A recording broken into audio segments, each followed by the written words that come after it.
we're all sitting on a gold mine. Every one of us have this amazing value within us, this amazing freedom within us. And the gold mine is, I mean, you think about it, you go dig for the gold, you dig it out, you get it out of the mine, you get it out of the hole, and you turn it into something valuable. Well, questions do just that, because the gold mine is your own consciousness. The gold mine is your connection, as Lee talked about so beautifully, with Source. You know, we are all birthed out of Source, but we're not out of Source. We're still in it, fully 100% connected to this infinite consciousness, this infinite power. And so questions talk about the quest you're on. Okay, somebody write that one down. It's from my good friend. Let's see. I'll get back to it. The real question for us all is, how do we access that? And the way and how do we get in touch with, how do we bring it forward through us? Well, here's the kicker. You already are. Our thought, our individual thought, is generated from that universal consciousness as your thoughts. So it's really important then in our understanding of life that we take seriously what we're thinking about, and that we pay attention to what we're thinking about. Because what we obsess about and think about a lot is what ends up creating in our lives. You know, the whole world fell into great fear for a while about illnesses and such, and they were real, but they definitely were part of the ongoing belief that there's value in illness, value in, you know, it's big business. So there's a lot of reason for that to be true. And mind can only create what we ask it to. Now, it's creating on a much bigger scale than our individual lives, but our individual lives somehow fit into it. That's why we call it universal intelligence. That's the first word and description I heard of an infinite power or God when I first joined this movement. And I was relieved by that, because it took me out of and away from all of my old conceived notions about God. So I didn't use the G word for a long time, and it was all okay that way. So the second half of that, the first half is we create our experience by what we believe, by what we were given and our beliefs, by where we started, our cultural, our family, our schooling, all of those things. I always believed I was dumb. And I got lots of chances to show that to people and forget and mix up and get things until I discovered that what I thought was my IQ that I had secretly snuck into the teacher's desk and read wasn't my IQ. It was some other number that had nothing to do with that. And then I found out I'm smarter than I thought. You know, and my whole life changed at that point, because I quit thinking of myself as not quite smart. And the number was so low, I wouldn't have been able to function in the way I function if it had been true. So some of you may still think that's true, but that's okay. I like you anyway. So the question then is, and I'll use this first one. Whoops, there it went.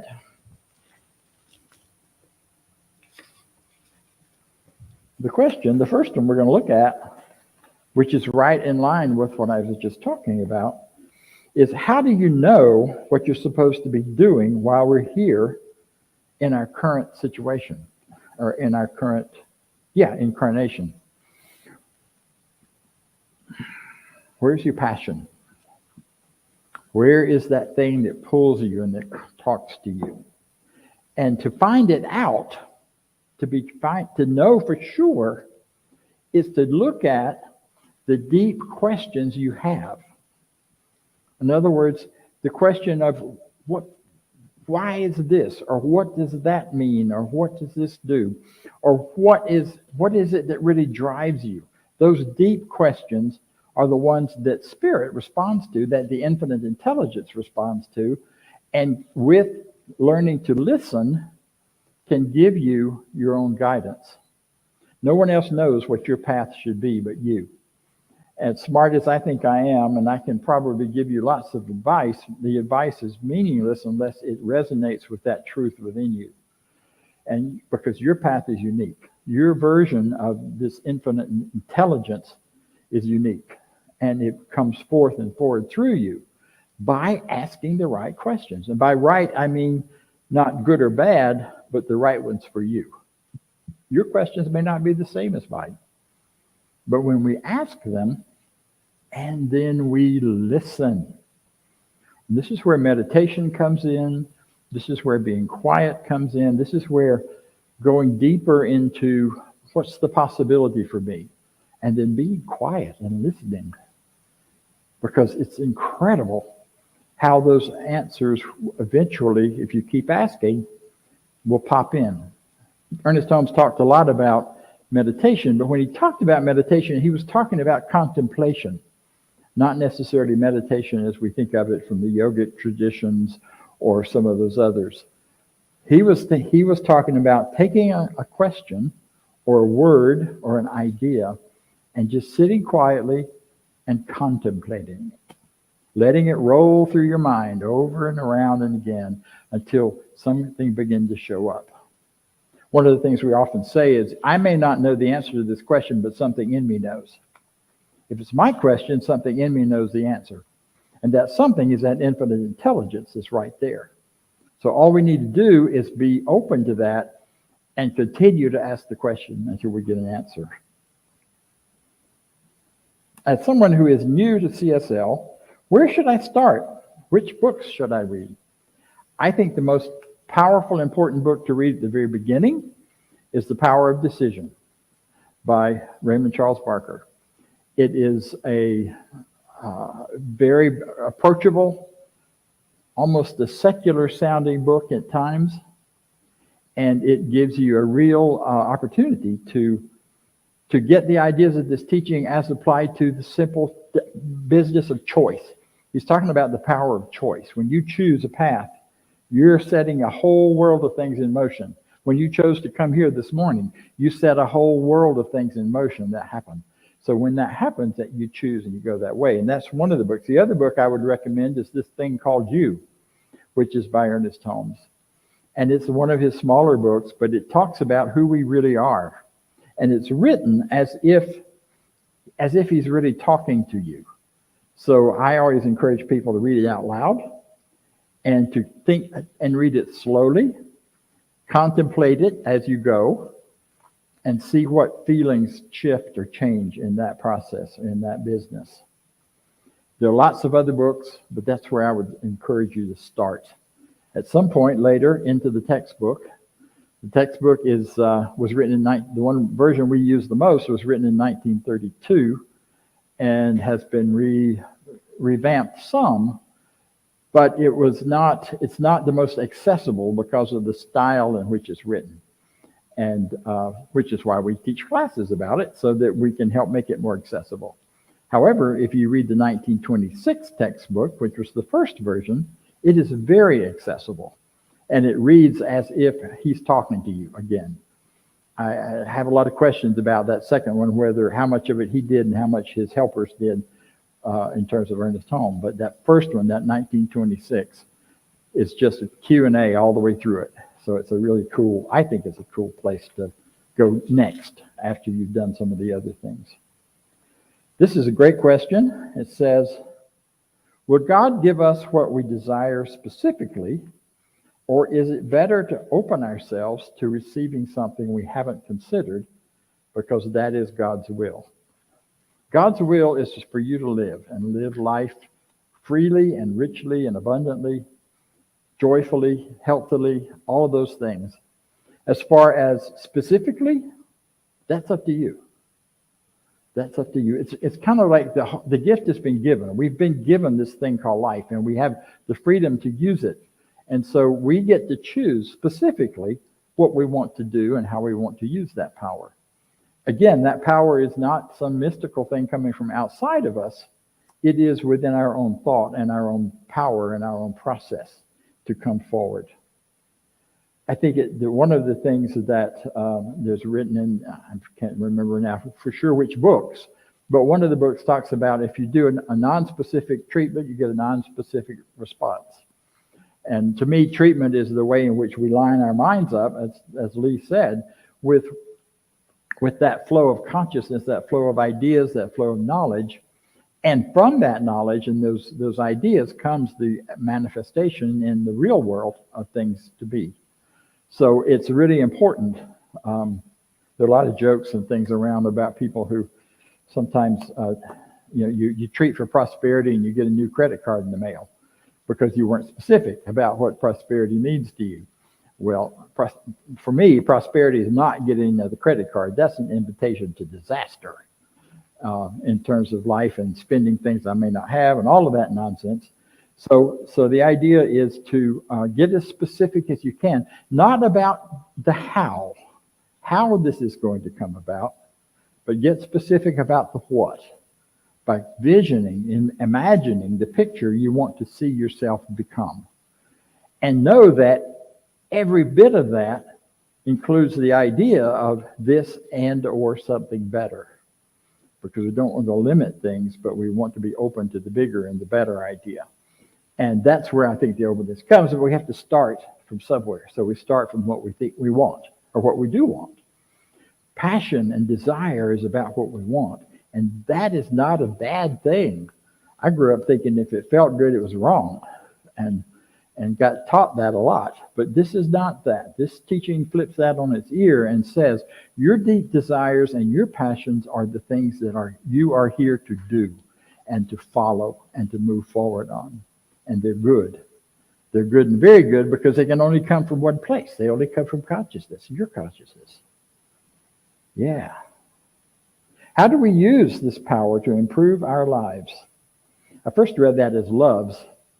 I'm not sure which it is. Either way, it's the same thing, or the same answer. We use it by getting conscious about what we want to be. It requires staying awake. And that's one of the hardest things today for people to do, is to stay awake, I think. We are so invited to be part of a world of sleep and not being awake, and of being able to appear to be, but I can put myself to sleep for hours without getting a minute of sleep in front of YouTube or Facebook or things that appear to be connecting me with people around me, and yet it really isn't. It's really just allowing me to ignore what's going on inside of me and allowing me to go to sleep in that respect. The power that matters is the power within us, not the power that's out there somewhere. And,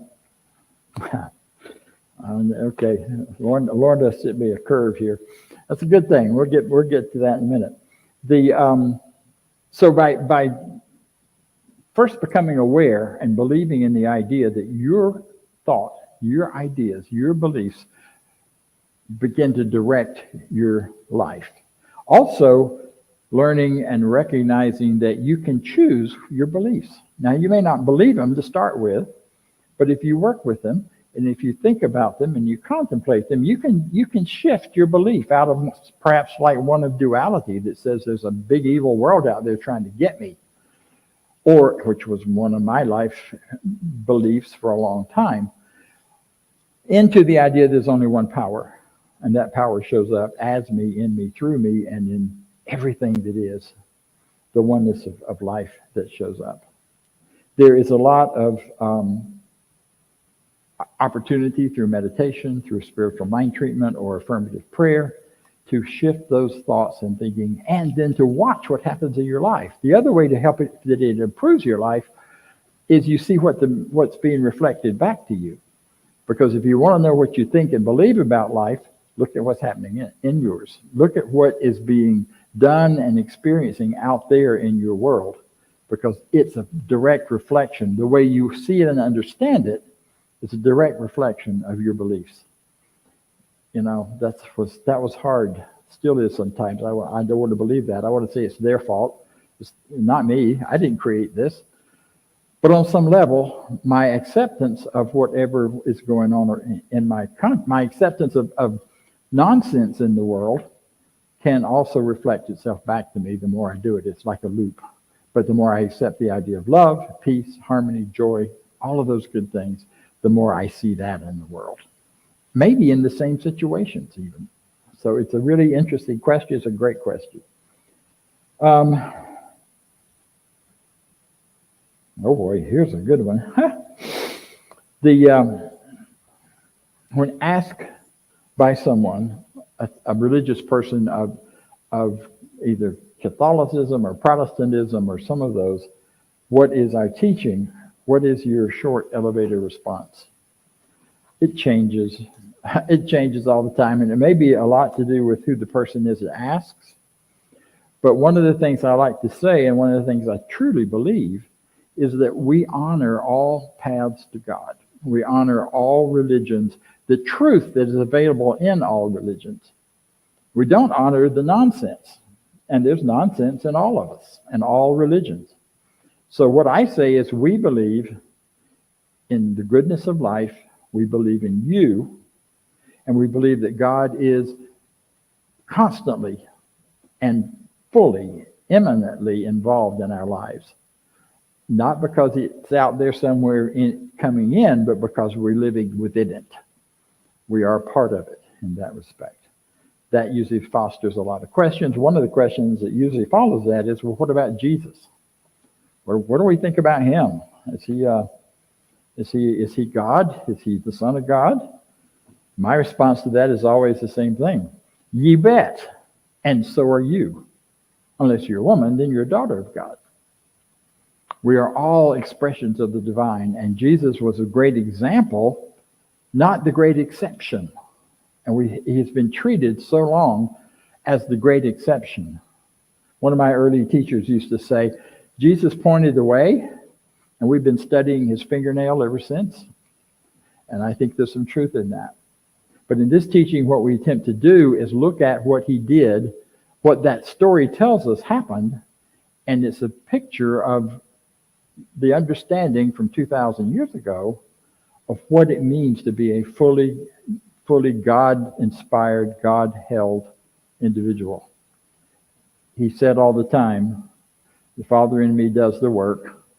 He also said that everything I do, you can do and more, which kind of fits with a Holmes quote I found for today that says something, such is the power of right thinking that it cancels and erases everything unlike itself. It answers every question, solves every problem. It is the solution to every difficulty. Ernest Holmes said this in the first Science of Mind textbook. So right thinking is the answer to a big part of that, as it was for Jesus, as it was for Muhammad, and on it goes, to all of the great spiritual leaders. It is fascinating to me that, you know, among the Hindus, they see Jesus as a great prophet. And those who study Allah and follow that religion also see him as a prophet and see that story as a prophet, but not as the only prophet. And there's a whole lot of history there that I don't have time to go into, so I will not do that. But just know that there's the Jesus story that we know was not the first one that showed up with that story. It goes back centuries before the 2,000-year-ago version that we know the best. And in various versions with various expressions, that all of which point to the same thing, that God incarnate in us is what matters. So my dear friend and sometimes speaker here, Lorna Bradley, has sent me a question, and I'm grateful to you, Lorna. There it is. I try to believe in good, ultimate good, all the time, but I believe COVID shook my faith. Can you explain or give some insight into how COVID fits into it's all good all the time? The chaos, the fear, the loss of loved ones, and it's still happening. What's going on? I can get rich with that question, maybe. I probably not. I know my ideas about it. I don't know the ultimate answer on that. That's an important question for all of us to ask. I do believe in the ultimate good. I also believe that nothing is done to us in life. It is always done for us. Our world has had a lifelong dance in, as I said earlier, in valuing ill health. There's a great value in being sick. Think about it. In many families, that's how you get attention. My dear grandmother, bless her heart, she, that's a Southern expression, by the way, she, anytime life got to be too much, she had a heart attack.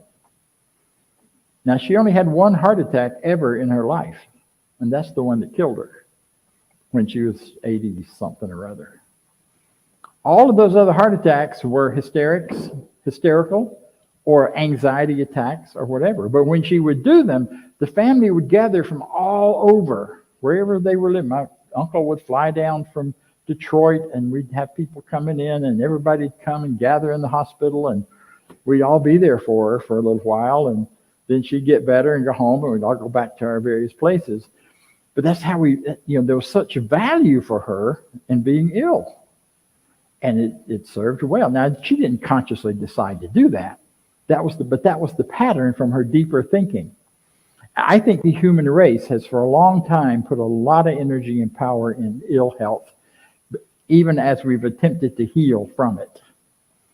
Because if you're fighting against something, you're giving it more power. And I think part of what happened was I see the COVID experience as the great pause. It was a pause in our world. It was a pause for all of us. It pulled us out of that unconscious rat race so many people were in, into a more conscious, isolated, yes, but a more internal, focusing on what matters in here. Now, yes, it is sad that people who left the planet, but I don't believe life ends when you leave the planet. It's just your physical life that ends. We are eternal beings. So that doesn't mean it isn't tragic and sad, but it does mean that it isn't the end. And that wasn't the end. And people who left the planet then, who knows what the big story of that's going to be in the future. Those who believe in reincarnation have said every time there's been a big mass exodus like that, whether Holocaust or here or other things, that there's a way in which it turns around, because those souls, those people are ready to come back and bring us to another level. I'm not an expert in that. I'm not going to pretend to be. But that's the much of the thought about it. And that's not a particularly science of mind idea, but it's a general spiritual idea. So that's our Q&A for today. And I'm very grateful to all of you who asked questions. I encourage you to keep asking your questions, because they define the quest you're on. That's why they're questions. I love that little play on words. I didn't originate it. I picked it up somewhere on the web. But the quest you're on is about the direction you're going, the way that you're going to move, and your questions can guide you in that. I mean the deep down ones that really get you, and you find yourself wondering about. Keep wondering about them, because that wondering is what opens you up to that guidance and to those better ideas within you. You are wonderful, and you have everything you need already. And I'm just mostly here to remind you of that, because you are wonderful, so am I, and so it is. Just take definite time each day to be alone and sit down, compose your mind, and think about God or harmony and peace, and try to arrive at a deep sense of calm. Then assume an attitude of faith in a power greater than you are, and say something like this: the words I speak are the law of good, and they will produce the desired result because they are operated on by a power greater than I am. Only good goes from me, and good alone returns to me. Now you are ready to give a specific treatment for yourself. Begin by saying words similar to these. This word is for myself. Everything I say is about me. It is the truth about my real being.